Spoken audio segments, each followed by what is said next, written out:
Welcome back to this video. My name is Rafi Yakub right here, and in today's video I'm going to show you on how to check devices logging into your Telegram account for account security and proper protection of your account. So let's see.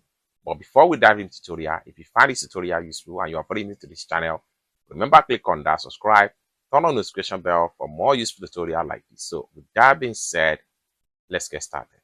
The very first thing you need to do is to head over to your Telegram. So I'm going to click on here, open up my Telegram account.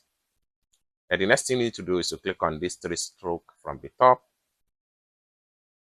And the next thing you need to do is to simply click on settings.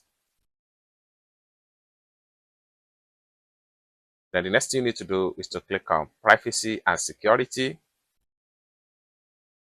Then the next thing you need to do is to click on devices right here. Then you have your device history right here. If you take note of any device that is not recognized on your Telegram channel or your Telegram account, what you need to do is to simply click on the device name, and then you will see access of sign out or delete the device from your Telegram account. And by that, you are trying to protect your account from getting hacked. So it's as simple as that. I hope you really got value for this video. If you find this video useful, give this video a big like, and also remember to subscribe to the channel for more useful tutorials like this. Thank you so much for watching, and I hope to see you in my next video. Bye for now.